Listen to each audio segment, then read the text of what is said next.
17,000 meals every single day for 5,000 sailors in the middle of the ocean. How does the Navy turn someone who's never worked in a kitchen into a cook who can handle this?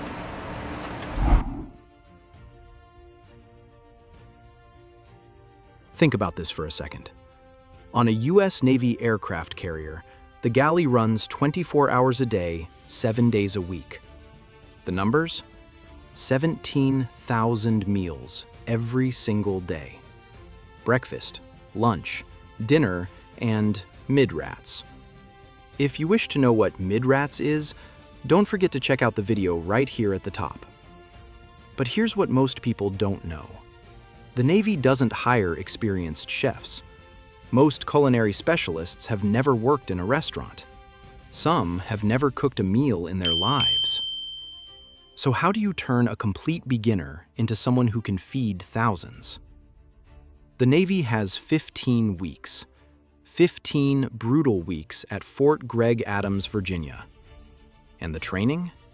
It's designed to break you down and rebuild you from scratch. So what makes these 15 weeks so brutal? If you're proud of what our Navy accomplishes every single day, give this video a thumbs up and subscribe so you never miss our defense breakdowns.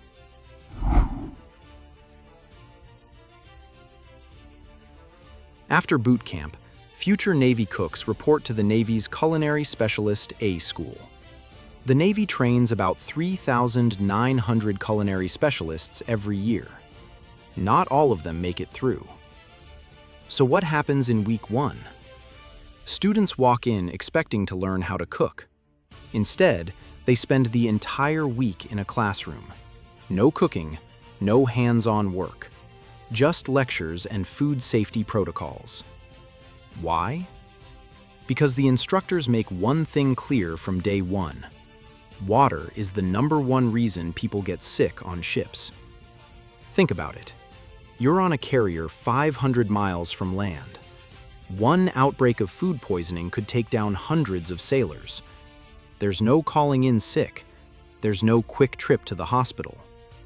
So students learn the difference between sanitizing and sterilizing. They learn about foodborne illnesses, cross-contamination, proper hand washing, temperature control, and food storage. At the end of the week, they take a written exam. Fail it, and you're done. No second chances. The Navy can't afford to put someone in a galley who doesn't understand basic food safety. So week 1? It separates those who are serious from those who aren't ready.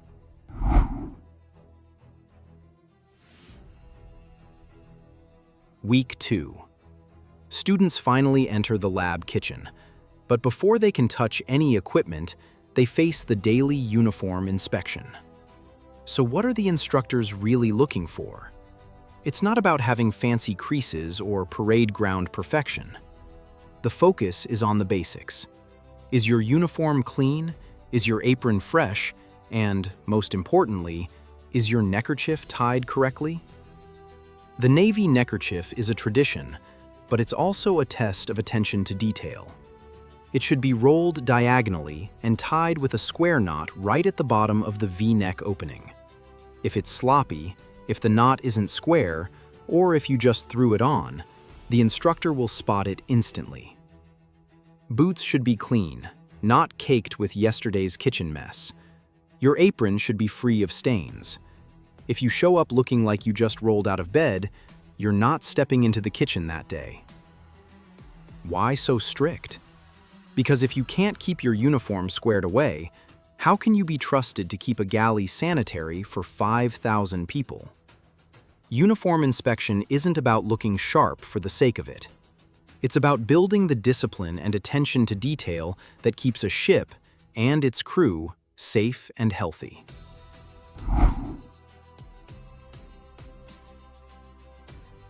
Weeks 2 through 8 focus on techniques of cookery. This is where students learn knife skills, cooking methods, and recipe execution. But here's what makes it brutal: the hours. Students are in the kitchen from early morning until late afternoon. standing, cutting, cooking, cleaning, repeat. Each class starts with an instructor demonstration. The instructor shows students how to prepare a dish, step by step, following a standardized Navy recipe card. Then the students have to replicate it. Exactly. No shortcuts, no creative interpretations. Now, here's the challenge. All Navy recipes are designed to serve 100 people. But on a carrier, you're not making 100 servings. You're making 1,000 or more. So how do you scale that up? Students learn to work with industrial equipment, grills that cook hundreds of steaks at once, ovens that hold dozens of sheet pans, kettles that hold 80 gallons of soup, mixers that handle 60 pounds of dough. The equipment is massive, the portions are massive, and the margin for error? Zero. End of week 8, the practical exam. Students have 1 hour to prepare a dish from a recipe card. No help from instructors.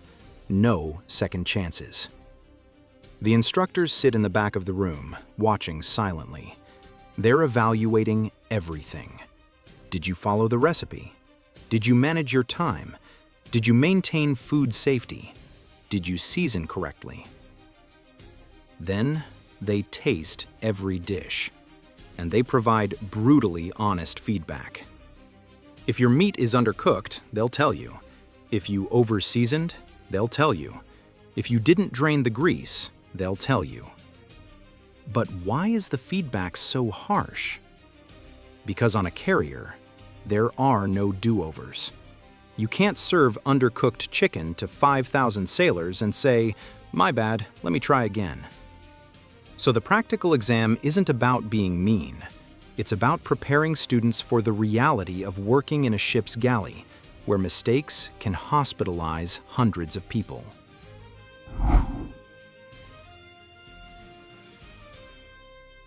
After cookery comes baking, and this is where many students who excelled at cooking suddenly struggle. Why?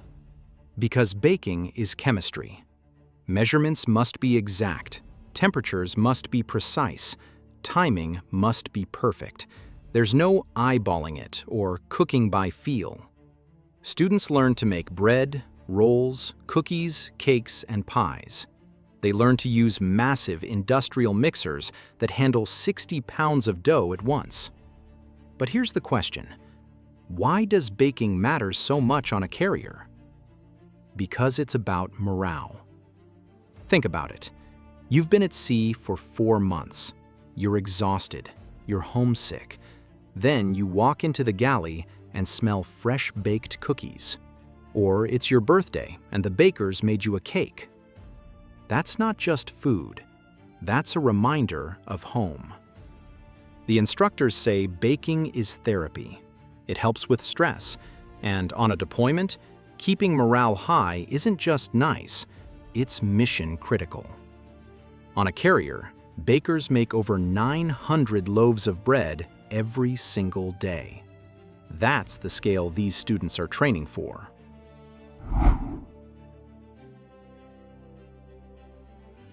Students also learn culinary math, and this is where the brutal reality of large-scale food service hits home. So here's the problem. All Navy recipe cards are designed for 100 portions. But what if you need to feed 5,000? How do you scale that up without running out of food or wasting money? Students learn to calculate yield adjustments and recipe conversions. They learn to calculate food costs, minimize waste, and manage inventory. On a carrier, food is ordered months in advance. If you miscalculate, people go hungry, or you waste hundreds of thousands of taxpayer dollars. And here's something most people don't think about. Food on a carrier is delivered by helicopter or during underway replenishment at sea. Every ingredient has to be counted, tracked, and stored properly. Get the math wrong, and the consequences are serious. So culinary math isn't just about numbers, it's about logistics, planning, and mission readiness. Week 15, Galley Week. This is where everything comes together, and this is where the training gets most brutal. Students work in a mock ship's galley. They prepare breakfast and lunch for the entire schoolhouse, hundreds of people. Real meals, real pressure, real deadlines. The alarm goes off at 4 a.m. Students stumble into the galley exhausted. They have 2 hours to prep and cook breakfast for 200 people. No excuses, no extensions. Breakfast service starts at 6 a.m. sharp. So what happens if you mess up? The instructors watch everything. They taste the food. They check the temperatures. They inspect the serving line. If something isn't up to standard, they'll shut it down. And here's what makes Galley Week different. This isn't practice anymore. Real people are eating this food. Real people are depending on you. And if you fail, everyone knows. But on the final day, students prepare a special graduation meal. They set up a formal dining area with tablecloths and proper place settings. They serve prime rib or lobster to instructors and staff. This is their moment of pride. They've survived 15 brutal weeks. They've proven they can handle the pressure, maintain standards, and work as a team.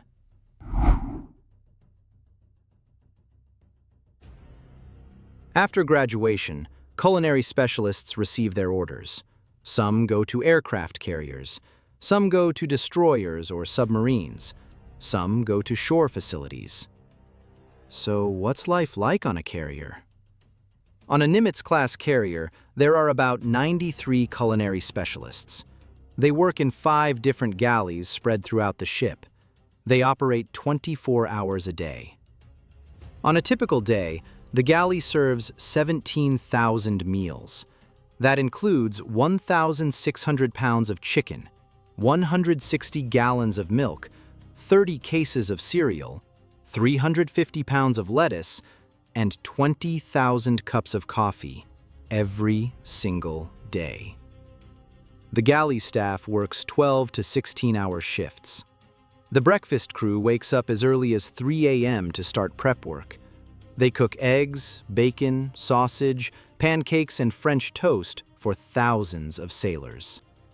And the work never stops. Breakfast, lunch, dinner, mid-rats, day after day, week after week, month after month. This is what those 15 brutal weeks prepared them for. The long hours, the pressure, the responsibility of keeping 5,000 people fed and ready for their missions.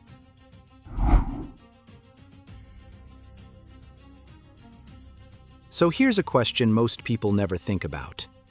How much does it cost to run the galley on an aircraft carrier? Between $45,000 and $65,000 per day. That's $1.8 million per month. But here's what that money buys. 17,000 meals a day, from 6 a.m. breakfast through midnight rations. It keeps 5,000 sailors fed, fueled, and ready to perform their missions. And the Navy takes this seriously. The food isn't just fuel, it's morale. Special meals punctuate the routine. Taco Tuesday, Mongolian grill nights, birthday celebrations with tablecloths, wine glasses, and special entrees like prime rib or lobster. On holidays, Thanksgiving, Christmas, New Year's, the galley goes all out. Turkey, ham, mashed potatoes, stuffing, and pie.